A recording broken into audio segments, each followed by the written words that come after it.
അതിൻ്റെ പുറയിൽ ഒരു കാർ വരുന്നത്. എനിക്ക് ഉറപ്പാണ് അവർ കണ്ടോ മാറ്റിക്കൊണ്ട് പോയിട്ട് കണ്ടോ അത്രയും അടുത്തേക്ക് കൊണ്ടുപോയിട്ട് പിന്നെയാണ് വലത്തേക്ക് കയറുന്നത്. ഇങ്ങനെ പലതായി. നമുക്ക് പിന്നെ അറിയാം ഇവരുടെ എല്ലാ വണ്ടികളുടെ ഇവരുടെ സ്വഭാവം അതാണെന്ന്. നമ്മുടെ കൾച്ചറാണെങ്കിൽ പുറയിൽ വന്ന് അപ്പോൾ ഹോൺ അടിക്കും. കാരണം എൻ്റെ വണ്ടി കാണാം, ഞാൻ നമ്മളുടെ നാട്ടിലൂടെയൊക്കെ ഓടിക്കുമ്പോൾ 5 മിനിറ്റിനിടയിൽ ഒരു 10-50 ഹോൺ ഓരോ വണ്ടിയും അനുഷ്ഠാനം പോലെയാണ്. അപ്പോൾ ഞാൻ ആലോചിക്കും ഇവർക്ക് കാണാൻ പാടില്ല ഞാൻ വണ്ടി ഓടിക്കുന്നത്. നിങ്ങളുടെ പുറയിൽ വണ്ടി ഓടിച്ചുകൊണ്ട് വരുമ്പോൾ ഒരാൾ പെട്ടെന്ന് നിങ്ങൾ നടന്നു പോകുമ്പോൾ പോലും പെട്ടെന്ന് ഹോൺ അടിച്ചിട്ടുണ്ടെങ്കിൽ എന്തായിരിക്കും അവസ്ഥ? പെട്ടെന്ന് ഒച്ച ഉണ്ടാക്കിയാൽ പോലും പേടിച്ചു പോകും. നോക്കൂ ആ വണ്ടിയും കണ്ടോ മാറ്റിക്കൊണ്ടുപോയി. നമ്മുടെ പുറയിൽ പെട്ടെന്ന് ഹോൺ അടിച്ചാൽ എന്തായാലും നമ്മൾ പേടിച്ച് പറിച്ചു പോകുള്ളൂ. പെട്ടെന്ന് നമ്മളെ പുറയിൽ ഒച്ച ഉണ്ടാക്കിയാൽ പോലും. എന്നേരമാണ് സൈക്കിളിന് വന്ന് ഇങ്ങനെ വഴിയില്ല എന്ന് മാറ്റാൻ പറ്റില്ല എന്നറിയാവുന്ന അവർക്ക്. അതുമല്ല നോക്കൂ ആ വണ്ടി വരെ അത്രയും മാറ്റിക്കൊണ്ടുപോയി.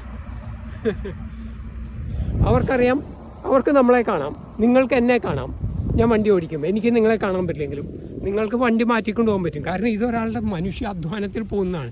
ഇതിനകത്ത് ഒന്ന് ബ്രേക്ക് പിടിച്ച് പിന്നെ വീണ്ടും എടുക്കണമെങ്കിൽ എന്തുമാത്രം കഷ്ടപ്പാടാണെന്നറിയാം. എനർജി നിങ്ങളുടേത്, അതിന് പകരം വണ്ടിയുടെ ആക്സിലേറ്ററും പെട്രോളുമാണ്. അതുകൊണ്ടാണ് അവരങ്ങനെ നോക്കൂ അതെല്ലാം മാറ്റിക്കൊണ്ട് പോകുന്നത്. അപ്പം നമ്മളുടെ ആളുകളോട് സംസ്കാരം വരുമോ എന്നറിയില്ല, എന്നാലും റോഡ് മര്യാദ എന്നുള്ളതൊക്കെ ഒന്ന് പഠിച്ചു വയ്ക്കുക. കാരണം യൂറോപ്പിലേക്ക് പോയി കഴിഞ്ഞിട്ടുണ്ടെങ്കിൽ എല്ലാ പിള്ളേരും യൂറോപ്പിൽ പോകാനാണല്ലോ നിൽക്കുന്നത്. യൂറോപ്പിലേക്ക് പോയിട്ടുണ്ടെങ്കിൽ നമ്മളെ ഭാഷയൊന്നുമില്ല, ഇംഗ്ലീഷൊന്നും യൂറോപ്പിലോ ഒന്നുമില്ല. ഭാഷയൊന്നും അല്ല വേണ്ടത്. നമ്മുടെ ഇംഗ്ലീഷൊക്കെ ഇംഗ്ലീഷല്ല എന്നുള്ളത് വേറെ കാര്യം. ഭാഷയൊന്നും അല്ല വേണ്ടത്. ആദ്യം എന്താ ഇതുപോലെ ക്ലീനാക്കി പരിസരങ്ങളെ ഇടാൻ, വഴിയിൽ മാലിന്യം അറിയാതിരിക്കാൻ നിങ്ങൾ കുട്ടികളെ പഠിപ്പിക്കുക. കുട്ടികളെ പറഞ്ഞല്ല പഠിപ്പിക്കുന്നത്, നിങ്ങൾ ചെയ്യാതിരിക്കുക, നിങ്ങൾ വൃത്തിയായിട്ട് വയ്ക്കുക, ഓരോന്ന് തരം തിരിച്ച് വയ്ക്കുക. അപ്പോൾ കുട്ടികളും ചെയ്തോളും. അല്ലാണ്ട് കുട്ടികൾക്ക് വൃത്തിയില്ല, കുട്ടികൾക്ക് ഇതില്ല എന്ന് പറയരുത്.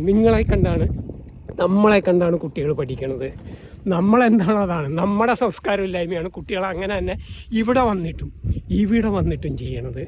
അപ്പോൾ ഒന്നുകൂടി ഇത്തിരി കൂടി ഒരു സംസ്കാരത്തിലേക്കൊക്കെ നമ്മൾ വരിക.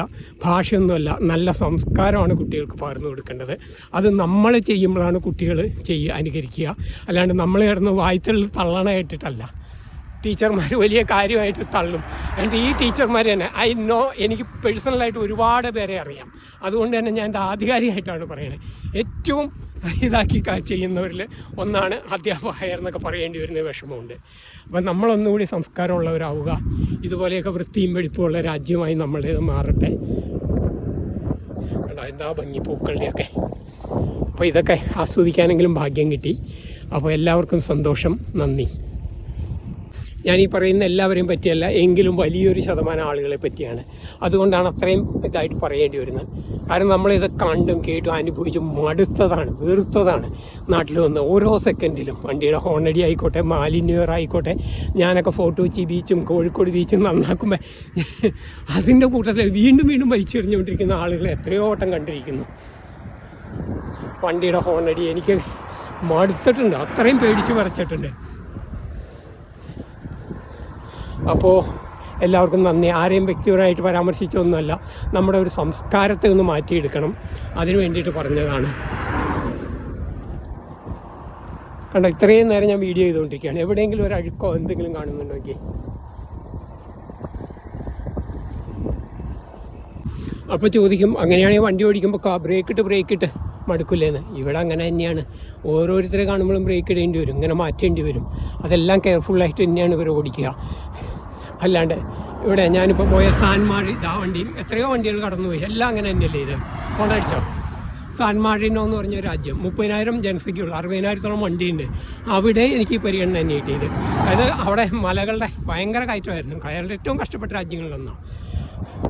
അവിടെയും എല്ലാവരും നമുക്ക് സൈഡ് വരികയാണ്. കാരണം ഒന്ന്, ഇത് ഇങ്ങനെ പോകുന്ന ഒരാളുടെ ബുദ്ധിമുട്ട് അവർക്കറിയാം, അതിനെ റെസ്പെക്റ്റ് ചെയ്യുന്നു.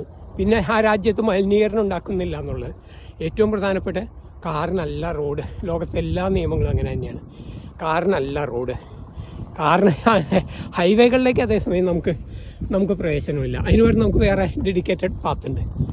എന്താ ഭംഗി, ചുവന്ന പൂക്കളൊക്കെ ആയിട്ട്. അവിടെ മാത്രം ഒഴികെ ബാക്കി എല്ലാവരും നമുക്കാണ് പ്രാധാന്യം. റോട്ടിൽ കാൽനടക്കാരെന്നല്ല, ഈ സൂപ്പർ മാർക്കറ്റിലെ ട്രോളി ഉണ്ടല്ലോ, അത് വന്നപ്പോൾ നോക്കൂ അവർ മാറ്റിക്കൊണ്ട് പോകണുണ്ടോ. സൂപ്പർ മാർക്കറ്റിലെ ട്രോളി ഉണ്ടല്ലോ, ആ ട്രോളി വന്നാൽ റോട്ടിലുണ്ടെങ്കിൽ അതിനാണ് പ്രാധാന്യം. അത് ബ്രേക്ക് അപ്പം തന്നെ ചവിട്ടിയിരിക്കണം. അങ്ങനെ പലവട്ടം നിർത്തി അവർക്ക് പോകാൻ പറ്റുള്ളൂ. എന്തായാലും ഇതൊക്കെ ഒരു ഭാഗ്യമാണ്. അത്രയും പൂക്കൾ നിറഞ്ഞ റോട്ടിൽ കൂടിയൊക്കെ ഇങ്ങനെ ഓടിച്ചു പോകാനും ഇത്രയും നല്ല കാലാവസ്ഥ, ഇത്രയും നല്ല അതുവരെ മാറ്റി കേട്ടോ. ഇതൊക്കെ അനുഭവിക്കാൻ കിട്ടിയ ഭാഗ്യം. ഒന്ന് ഓർത്ത് നോക്കി, ഇതെങ്കിലും പറഞ്ഞാൽ റാൻഡാണോന്ന് എത്രയോ വണ്ടികൾ കടന്നുപോയി. അപ്പോൾ സംസ്കാരം എന്താണെന്നൊക്കെ നമ്മളൊന്നുകൂടി പഠിക്കുക. വെറുതെ നമ്മുടെ സംസ്കാരം 5000 വർഷത്തെ ഉണ്ട് എന്ന് പറഞ്ഞിട്ട് കാര്യമില്ല. അത് നമ്മുടെ സംസ്കാരം കാണുന്ന റോട്ടിലാണ്. ഹോണടി, വഴിയിൽ മുഴുവൻ മാലിന്യങ്ങൾ, തുപ്പൽ, ചീത്ത, ഒച്ചപ്പാട് എല്ലാം ഇവരുടെ സംസ്കാരം കാണുന്ന റോട്ടിലാണ്. എല്ലാ സംസ്കാരങ്ങളും റോട്ടിലാണ് കാണിക്കേണ്ടത്, പുറത്താണ് സംസ്കാരം എന്തെന്നറിയാൻ. അപ്പോൾ നമ്മളൊന്നുകൂടി ഒന്ന് മാന്യമാവുക. കുട്ടികളെയൊക്കെ അത് നമ്മൾ ശീലിച്ചാൽ കുട്ടികളെ ശീലിച്ചോളും. കുട്ടികൾ ശീലിക്കണമെങ്കിൽ നമ്മൾ ശീലിക്കണം. അത് വീണ്ടും സ്ട്രെസ് ചെയ്ത് പറയണു. അപ്പോൾ നമ്മൾ നേരെയാവുക. നമ്മൾ നേരെയാവാത്തിടത്തോളം കാലം നമ്മുടെ വിത്തുകളും മോശം വിത്തുകളായിരിക്കും. അതും അങ്ങനെ തന്നെ. അപ്പോൾ ഇങ്ങനെയൊക്കെയാണ് ലോകം. കുട്ടികളെയൊക്കെ പുറത്ത് വിടണമെന്നല്ല നിങ്ങളുടെയൊക്കെ ആഗ്രഹം. നാട്ടിലേക്ക് കിടന്നല്ലോ, അതിനൊക്കെ ഇതാണ് ആദ്യം പഠിപ്പിക്കേണ്ടത്. അറിയുക, മണ്ണിലേക്കോ വെള്ളത്തിലേക്കോ വലിച്ചെറിയുന്ന ഒരു പ്ലാസ്റ്റിക്കും നശിക്കുന്നില്ല.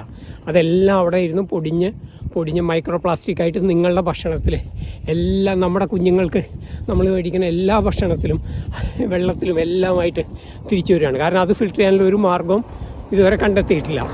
നമ്മളുടെ ഓരോ ഭക്ഷണത്തിനകത്തും കാലിത്തീറ്റയിലും മത്സ്യങ്ങളിലും ഒക്കെ ഉണ്ട്. ഒരു ആഴ്ചയിൽ നമ്മൾ 5 ഗ്രാമാണ്. 5 ഗ്രാം ചെറുതല്ല, ഒരു ക്രെഡിറ്റ് കാർഡിൻ്റെ വലിപ്പത്തിലാണ് നമ്മൾ പ്ലാസ്റ്റിക് തിന്നാണ്. നമ്മളിട്ട സാധനം നമ്മൾക്ക് തിരിച്ചു വരികയാണ്. അതുകൊണ്ടാണ് പ്ലാസ്റ്റിക് എങ്ങും വലിച്ചെറിയരുത് എന്ന് പറയുന്നത്. നമ്മുടെ കുഞ്ഞുങ്ങളോട് സ്നേഹമുണ്ടെങ്കിൽ നിങ്ങളത് ചെയ്യില്ല. അതും ലോകത്ത് ഒരിടത്തുമില്ല. കേരളത്തിലാണ് അത് വീട്ടിൽ വന്ന് സെപ്പറേറ്റ് ആയിട്ട് കഴുകി എടുത്താൽ അത് വന്ന് കളക്ട് ചെയ്തുകൊണ്ട് പോകുന്ന അത്രയും നല്ല സംവിധാനം ലോകത്തിലെങ്ങുമില്ല. അത് കേരളത്തിലേ ഉള്ളൂ. സർക്കാരിനെ കൊണ്ട് ചെയ്യാൻ പറ്റുന്നതിന് മാക്സിമമാണ് ഇപ്പോൾ ചെയ്യുന്നത്. നമ്മളൊന്ന് നന്നായാൽ മതി പ്ലീസ്.